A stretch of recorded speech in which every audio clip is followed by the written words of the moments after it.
കുറുക്കന്റെ കല്യാണം എന്ന് പറയുന്നത്. നല്ല മഴ കഴിഞ്ഞിട്ട് വീണേജ് ഭയങ്കര ഈ മയില് ഇത് കണ്ട പോലെ. അപ്പൊ ദേ അവിടെ ചെറിയ സൂര്യൻ വരും. ഹായ്, നമസ്കാരം. എന്തൊക്കെയുണ്ട് വിശേഷങ്ങള്? എല്ലാവർക്കും സുഖം തന്നെയാന്ന് വിശ്വസിക്കുന്നു. ഞങ്ങളിവിടെ സുഖമായിരിക്കുന്നു. അപ്പൊ ഇന്നത്തെ വീഡിയോന്റെ പ്രത്യേകത നോക്കിയിട്ട് ഞങ്ങളിങ്ങനെ മഴവെള്ളത്തിന്റെ നടുവിലാണ് നിൽക്കുന്നത്. അപ്പോൾ ന്യൂ ഇയർ ആണ്. ന്യൂ ഇയർ സ്പെഷ്യലായിട്ട് ഞാനൊരു പുഡിംഗ് കൊണ്ടുവന്നിട്ടുണ്ട്. അതായത് ഉമ്മലി എന്ന് പറഞ്ഞാൽ അറിയാലോ, ഈജിപ്ഷ്യൻ പുഡിംഗ് ആണ്.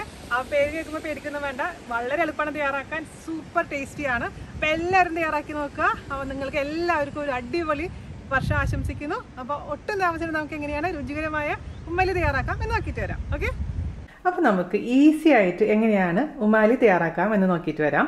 അതൊരു ഈജിപ്ഷ്യൻ ബ്രെഡ് പുഡിംഗ് ആണ്. ഞാൻ ഓൾറെഡി ബ്രെഡ് പുഡിംഗ് വീഡിയോ ചെയ്തിട്ടുണ്ട്. അത് നമ്മൾ ആവിയിൽ വേവിച്ചെടുക്കുന്നതാണ് കേട്ടോ.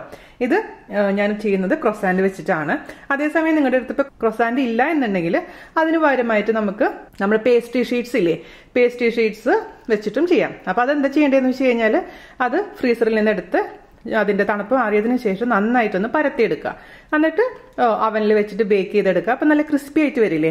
അതിനുശേഷം നമുക്ക് ഞാൻ ചെയ്യാൻ പോകുന്ന പോലെ നിങ്ങൾക്ക് ഉമാലി ഉണ്ടാക്കാം. അപ്പൊ ഉമാലി എന്ന് പറയുമ്പോൾ പലരും പല രീതിയിലാണ് പ്രൊനൗൺസ് ചെയ്യുന്നത് കേട്ടോ. അപ്പോൾ എന്റെ പ്രൊനൗൺസിയേഷൻ എന്തെങ്കിലും തെറ്റുണ്ടെങ്കിൽ ക്ഷമിക്കുക. അപ്പോൾ ഞാൻ പുറത്തുനിന്നൊക്കെ കഴിച്ചിട്ടുണ്ട്. ഇവിടെ ഒരു അറബിക് ഡിസേർട്ട് ആയതുകൊണ്ട് നമ്മൾ പുറത്തൊക്കെ പോകുമ്പോൾ കഴിക്കാറുള്ള ഒരു ഡിസേർട്ടാണ്. പലതും വെച്ചിട്ടാണ് ചെയ്യാറുള്ളത്. അപ്പൊ ഞാനിവിടെ ക്രൊസാൻഡ് വെച്ചിട്ടാണ് ചെയ്യുന്നത്. നിങ്ങളുടെ അടുത്ത് ക്രൊസാൻഡും അതുപോലെ തന്നെ പേസ്ട്രി ഷീറ്റും ഇല്ലെങ്കിൽ നമ്മളുടെ ബ്രെഡ് വെച്ചിട്ടും ചെയ്യാം. അപ്പൊ ബ്രെഡ് വെച്ച് ചെയ്യുകയാണെങ്കിലും നമ്മൾക്ക് നന്നായിട്ടൊന്ന് ടോസ്റ്റ് ചെയ്തെടുക്കണം. നല്ല ക്രിസ്പി ആക്കി എടുത്തതിന് ശേഷം മാത്രം ചെയ്യാൻ പാടുള്ളൂ. ക്രൊസാൻഡിന്റെ വീഡിയോ വീട്ടിൽ എങ്ങനെയാണ് ഈസി ആയിട്ട് ക്രൊസാൻഡ്സ് ഉണ്ടാക്കാന്ന് ഞാൻ ഓൾറെഡി പോസ്റ്റ് ചെയ്തിട്ടുണ്ട്. അപ്പൊ നമുക്ക് ആദ്യം തന്നെ ഈ ക്രൊസാൻഡിനെ ഒന്ന് ക്രിസ്പി ആക്കി എടുക്കണം. അതിന് വേണ്ടിയിട്ട് ഒന്ന് ടോസ്റ്റ് ചെയ്തെടുക്കാം. ഒന്നില്ലെങ്കിൽ അവനിൽ വെച്ചിട്ട് നമുക്ക് ഒന്ന് ക്രിസ്പി ആക്കി എടുക്കാം. അതല്ലെങ്കിൽ നമ്മുടെ തവയിൽ തിരിച്ചു മറിച്ചിട്ടിട്ട് നല്ല ക്രിസ്പി ആക്കി മാറ്റാം. ഓക്കെ, അപ്പൊ ഞാൻ 4 മീഡിയം ക്രൊസാൻഡാണ് ഇവിടെ ഉപയോഗിക്കുന്നത്. അപ്പോൾ നിങ്ങൾക്കൊരു വലിയ പാത്രത്തിൽ ഒരുമിച്ച് ചെയ്യാം. അതല്ലെങ്കിൽ ചെറിയ ചെറിയ പാത്രങ്ങളിലോട്ട് നമുക്ക് കുറച്ച് ഇട്ടിട്ട് ഇൻഡിവിജ്വൽ ആയിട്ട് നമുക്ക് സെർവ് ചെയ്യാൻ പറ്റുന്ന രീതിയിൽ ഉണ്ടാക്കിയെടുക്കാം കേട്ടോ. എന്തായാലും നമുക്ക് ഇതിനെ ടോസ്റ്റ് ചെയ്തെടുക്കാം. അതിനുവേണ്ടി ചെറിയ ചെറിയ പീസസ് ആയിട്ടൊന്ന് മുറിച്ചിട്ട് ഞാനൊരു തവയിൽ വെച്ചിട്ടാണ് ഇത് ടോസ്റ്റ് ചെയ്യാൻ പോകുന്നത് കേട്ടോ.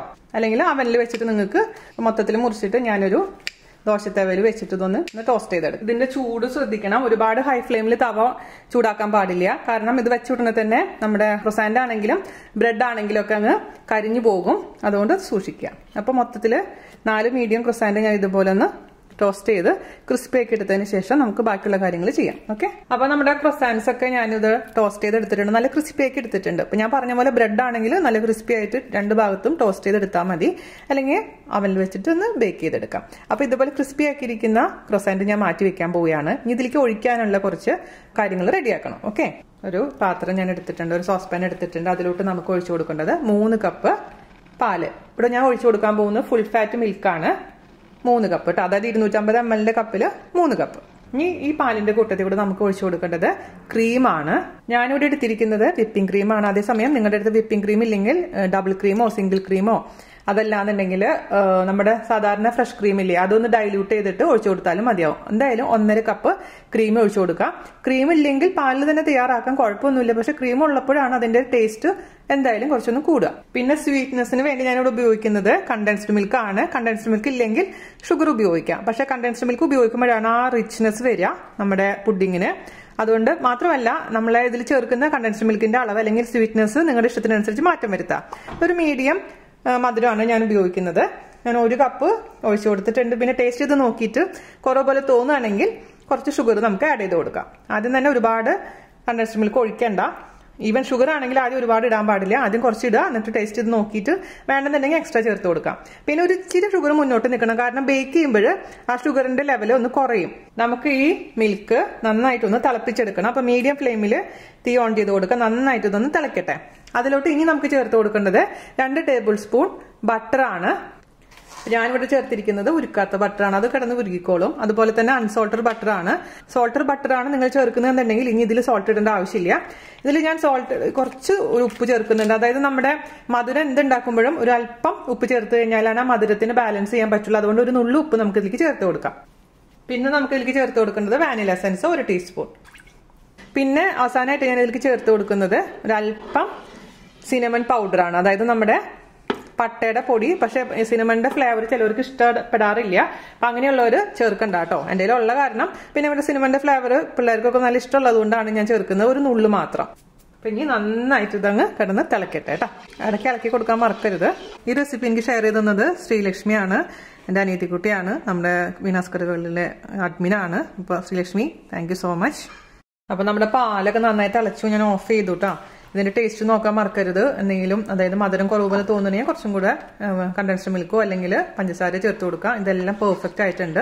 ഇനി നമുക്ക് ബേക്ക് ചെയ്യാൻ തുടങ്ങാം. ഞാൻ അതിന് വേണ്ടിയിട്ട് ഇതുപോലത്തെ ഒരു പാത്രമാണ് എടുത്തിരിക്കുന്നത്. ഞാൻ പറഞ്ഞ പോലെ നിങ്ങൾക്കിപ്പോൾ നമ്മുടെ ഈവൻ മഗ്ഗില്ലേ, ചായ കുടിക്കുന്ന മഗ്ഗിൽ വേണമെങ്കിലും ഉണ്ടാക്കാം. അപ്പോൾ ഇൻഡിവിജ്വൽ ആയിട്ട് ഉണ്ടാക്കാം, അതല്ലെങ്കിൽ വലുതായിട്ട് വലിയ പോർഷനായിട്ട് നമുക്ക് ചെയ്യാം. അപ്പോൾ പീസായിട്ട് മുറിച്ചെടുക്കുന്നത് മാത്രം. അല്ലെങ്കിൽ ഞാനിപ്പോൾ ചെയ്യാൻ പോകുന്ന കുറച്ച് വെള്ളത്തോട് കൂടിയിട്ടാണ്. നമ്മളിപ്പോൾ റെസ്റ്റോറൻറ്റ്സിൽ പോയി കഴിഞ്ഞാൽ പല റെസ്റ്റോറൻറ്റ്സിൽ പല രീതിയിലാണ് കിട്ടുക. നോർമൽ ചില റെസ്റ്റോറൻറ്റിൽ പോയി കഴിഞ്ഞാൽ നമുക്ക് പീസായിട്ട് മുറിച്ചെടുക്കാൻ പറ്റുന്ന രീതിയിലാണ് ഉമ്മലി കിട്ടാറുള്ളത്. ചിലത് കോരി എടുക്കുമ്പോൾ ഇച്ചിരി ഒന്ന് ലൂസായിട്ട് ഉള്ളതാണ്. അപ്പൊ നിങ്ങൾക്ക് എന്താണ് താല്പര്യം അതനുസരിച്ച് ചെയ്തോളൂ. കുറച്ചും കൂടെ ബേക്കിംഗ് ടൈം കൂട്ടിക്കഴിഞ്ഞാൽ നല്ല സോളിഡ് ആയിട്ട് വരും. 20 മിനിറ്റ് ഒക്കെ ആണെന്നുണ്ടെങ്കിൽ കുറച്ച് താഴെ ആ പാലിന്റെ അംശങ്ങളൊക്കെ ഉണ്ടാവും. അപ്പൊ ലൂസായിട്ട് നമുക്ക് കഴിക്കാൻ പറ്റും. അതേസമയം നമ്മളത് ഫ്രിഡ്ജിൽ വെക്കുകയാണെങ്കിൽ കട്ടിയായിട്ട് മാറും. അപ്പൊ ചൂടോടുകൂടി കഴിക്കാം, അതേപോലെ തന്നെ തണുപ്പിച്ചും കഴിക്കാം. അതെന്താണ് നിങ്ങളുടെ താല്പര്യം അതനുസരിച്ച് ചെയ്തോളൂ. അപ്പൊ ഞാൻ ഇതിലാണ് ബേക്ക് ചെയ്യാൻ പോകുന്നത്. അപ്പൊ അതിലോട്ട് നമ്മുടെ ക്രോസാന്റിന്റെ പീസസ് ഇങ്ങനെ നിരത്തി വെക്കാം. അവനിലാണ് വെക്കുന്നത് കേട്ടോ. അതേസമയം ഞാൻ പറഞ്ഞ പോലെ അടപ്പിലും വെക്കാം. ശരിക്കും നമ്മൾ കേക്ക് അടപ്പിൽ എങ്ങനെ ഉണ്ടാക്കുന്ന അതുപോലെ തന്നെ. ഇനി ഇതിലേക്ക് കുറച്ച് നട്ട്സ് ഇട്ട് കൊടുക്കാം. അതുപോലെ തന്നെ കിസ്മിസ് ഒക്കെ താല്പര്യം ഉണ്ടെങ്കിൽ കിസ്മിസ് ഇടാം. ഇവിടെ അവിക്ക് കിസ്മിസ് വലിയ ഇഷ്ടമില്ലാത്ത കാരണം ഞാൻ ഇന്ന് കിസ്മിസ് ഇടുന്നില്ല. അപ്പൊ കുറച്ച് ബദാമിന്റെ ചീകിയത് ഇട്ട് കൊടുക്കുന്നുണ്ട്. അത് അതേസമയം നട്ട്സ് താല്പര്യമില്ലെങ്കിൽ ഒഴിവാക്കാം കേട്ടോ. അതുപോലെ തന്നെ കുറച്ച് പിസ്ത, കുറച്ച് അണ്ടിപ്പരിപ്പ്, വീണ്ടും ബാക്കിയുള്ള ക്രോസാൻസ് വെച്ച് കൊടുക്കുക. അല്ലെങ്കിൽ നിങ്ങളുടെ കയ്യിലുള്ള ബ്രെഡോ എന്താണെന്ന് വെച്ച് കഴിഞ്ഞാൽ വെച്ച് കൊടുക്കാം. അപ്പോൾ മൊത്തത്തിൽ ഇട്ട് കൊടുത്തിട്ടുണ്ട്. ഇനി ഇതിന്റെ മുകളിൽ വീണ്ടും നട്ട്സ് ഇട്ട് കൊടുക്കാം. നിങ്ങൾ കാണുമ്പോൾ ഒരുപാട് പാല് പോലെ തോന്നും. മൊത്തത്തിൽ ഒഴിച്ചു കൊടുത്തിട്ടുണ്ട് പാല്. ഇനി നമുക്കിതൊന്ന് പ്രസ് ചെയ്ത് കൊടുക്കാം. അപ്പോൾ ഈ സംഭവമൊക്കെ ഒന്ന് നന്നായിട്ടൊന്ന് അതിലോട്ട് ആ പാലിന്റെ മിശ്രിതം പൊക്കോട്ടെ. ഒരു 10 മിനിറ്റ് ഇരിക്കുമ്പോൾ അതിങ്ങനെ സോക്കായി അതിൻ്റെ ഉള്ളിലോട്ടൊക്കെ പോയി കുറച്ച് സോഫ്റ്റായി സോക്കായിട്ടുണ്ടാവും. അതിനുശേഷം നമുക്ക് ബേക്ക് ചെയ്യാൻ വേണ്ടിയിട്ട് വെക്കാം. ബേക്ക് ചെയ്തതിന് ശേഷം വേണമെങ്കിൽ ഇതിന് മുകളിൽ വീണ്ടും കുറച്ച് നട്ട്സ് ഒക്കെ ഇട്ടിട്ട് അങ്ങ് ഡെക്കറേറ്റ് ചെയ്യാം. അപ്പോൾ ഇതൊരു 10 മിനിറ്റ് നമുക്ക് മാറ്റി വെക്കാം. ആ സമയം നമുക്ക് 10 മിനിറ്റ് നമ്മുടെ അവൻ 180 ഡിഗ്രി സെൽഷ്യസിൽ പ്രീ ഹീറ്റ് ചെയ്യാൻ വേണ്ടി കണ്ട് ഓൺ ചെയ്ത് കൊടുക്കുക. അതേസമയം അടപ്പത്ത് വെക്കുകയാണെങ്കിൽ ഒരു വലിയ കടായിൽ നിങ്ങൾ ഏത് പാത്രത്തിലാണോ ബേക്ക് ചെയ്യാൻ പോകുന്നത് ആ പാത്രം അടച്ചു വെക്കണം. മീഡിയം ഫ്ലെയിമിൽ തീ ഓൺ ചെയ്ത് കൊടുക്കുക. അതിനുശേഷം 10 മിനിറ്റ് വെയിറ്റ് ചെയ്യുക. അപ്പോൾ അതിന് നല്ല കടായി നല്ല ചൂടായിട്ടുണ്ടാവും. 10 മിനിറ്റ് ചൂടായ കടായിലോട്ടാണ് നമ്മൾ ഇതേപോലെ റെഡിയാക്കി വെച്ചിരിക്കുന്ന പുഡിങ്ങിന്റെ മിക്സ് ഇറക്കി വെക്കേണ്ടത് കേട്ടോ. എന്നിട്ട് അടച്ചു വെക്കുക. ഒരു 20-25 മിനിറ്റ് മീഡിയം ഫ്ലെയിമിൽ അതും ബേക്ക് ചെയ്തെടുക്കുക. അത് നിങ്ങൾ ശ്രദ്ധിക്കേണ്ട കാര്യം എന്താണെന്ന് വെച്ച് കഴിഞ്ഞാൽ മേലത്തെ ഭാഗം കുറച്ച് ഗോൾഡ് കളർ ആവണം എന്നേ ഉള്ളൂ. നമുക്ക് 10 മിനിറ്റ് കഴിഞ്ഞിട്ടുണ്ട്, നന്നായിട്ട് സോക്ക് ആയിട്ടുണ്ട്. നമുക്ക് അവനിൽ വെച്ചിട്ട് 180 ഡിഗ്രി സെൽഷ്യസിൽ 20 മിനിറ്റ് മിനിമം കേട്ടോ. അല്ലെങ്കിൽ നിങ്ങൾക്ക് കൂടുതൽ വേണമെന്നുണ്ടെങ്കിൽ അതിനനുസരിച്ച് സമയം കൂട്ടി കൊടുക്കുക. അപ്പോൾ നമുക്ക് അവനിലോട്ട് വെച്ച് കൊടുക്കാം. അവനിൽ വെച്ച് കൊടുത്തിട്ടുണ്ട്. നമുക്ക് 20 മിനിറ്റിന് ശേഷം എടുക്കാം കേട്ടോ. അപ്പോൾ കുട്ടികളെ നമ്മുടെ പുഡിംഗ് ബേക്ക് ആയിട്ടുണ്ട്. 20 മിനിറ്റ് കഴിഞ്ഞപ്പോൾ ഞാൻ പുറത്തെടുത്തിട്ടുണ്ട്. ഇനി ഇതിന്റെ മുകളിൽ നമുക്ക് ബാക്കിയുള്ള നട്ട്സും ഒക്കെ ഇട്ടിട്ട് അങ്ങ് ഡെക്കറേറ്റ് ചെയ്യാം.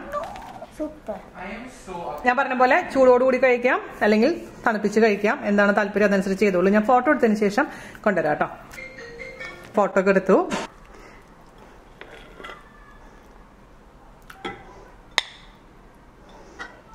ഇങ്ങനെ ലിക്വിഡ് ഉണ്ട്. അപ്പം അങ്ങനെയാണ് ഇവിടുത്തെ കടകളിലൊക്കെ കിട്ടുക. അതേസമയം നിങ്ങൾക്ക് മുറിച്ച് കഴിക്കണം എന്നുണ്ടെങ്കിൽ ഫ്രിഡ്ജിൽ വെച്ച് കഴിഞ്ഞാൽ അതിങ്ങനെ തിക്കായിക്കോളും. ഞാൻ കാണിച്ചു തരാം. എൻ്റെ ഇന്നലെ ഉണ്ടാക്കിയിരുന്ന ഉമ്മാലി എൻ്റെ അടുത്ത് ഇരിപ്പുണ്ട്.